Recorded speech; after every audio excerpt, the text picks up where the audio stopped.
చాందిని సునీల్ మీ fans okay ఇట్రండి. మీ ఫేవరెట్ క్యారెక్టర్ ఏంటో చెప్పేసేయండి ఫస్ట్. ఎవరు? Obviously Vishwak and Chandini.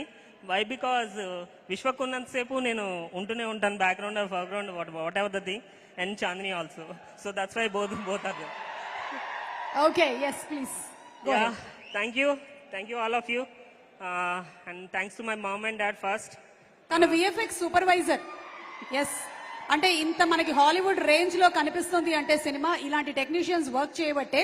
So Sunil please. Ya and thanks సుమక్క, ఎప్పుడు టీవీలో చూడటమే, this was the first time my real గా ఇంకా బాగున్నానులే. బాగున్నా అక్క. అండ్ ఫ్రమ్ మై టీమ్ నేను ఫస్ట్ థ్యాంక్ఫుల్ ఫీల్ అయ్యేది మా ప్రొడ్యూసర్ కార్తీక్ అన్న. So whatever the thing, actually తన సపోర్ట్ చాలా ఉంది టీంకి. ఎప్పుడు మాకేం కావాలన్నా సరే within 1 day or 1 night overnight మాకేం కావాలన్నా తీసుకొచ్చి చాలా సపోర్ట్ చేశాడు over the fast 5 years. So మాకు ఈవెన్ ప్రొడ్యూసర్లో కాదు, యాజ్ ఎ సెట్ బాయ్లో కూడా వర్క్ చేశాడు. లే లడాఖ్లో మమ్మల్ని అందరినీ ఒక ప్రాపర్ ప్లేస్లోకి తీసుకెళ్ళి అది సేఫా కాదా అని టెస్ట్ చేసుకొచ్చి కూర్చుని మ్యాగీ కూడా చేసి ఇచ్చేవాడు మాకు. సో చాలా సపోర్ట్ చేశాడు మా కార్తీక్ అన్న. So I love him. And come to my crew, first my brother Pratyush చాలా హెల్ప్ చేశాడు నాకు, VFX process and everything. And Raghav edit ప్రాసెస్లో he's a good one. And obviously my Vishwa and cinematographer Rampy గారు.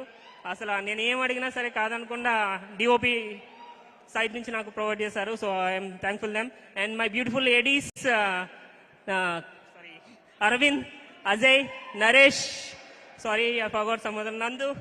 సో బ్యూటిఫుల్ ఏడీస్ అన్నారా? లేడీస్. నేను ladies ఎక్కడ ఉన్నారా? ఫస్ట్ ఆఫ్ ఆల్ నాకు మానిటర్ ఇట్ నుంచి సరిగ్గా రాలేదు, అందుకని చెప్పండి. Ya so that's it. And last my buddy, I don't know where he was, Vidyadhar. So actually మాది 8 years బిఫోర్ నుంచి మాది relation. Actually from Holly's short ఫిల్మ్స్కి నేనే వర్క్ చేసా. సో ఎవ్రీ టైం చాలా కొట్టుకునే వాళ్ళము in the process of making VFX. ఒక రూమ్లో అలా పెట్టేసి నన్ను 5 years స్టక్ చేసి నన్ను నాతో వర్క్ చేయించుకుని మొత్తం జ్యూస్ అంతా తీశాడు.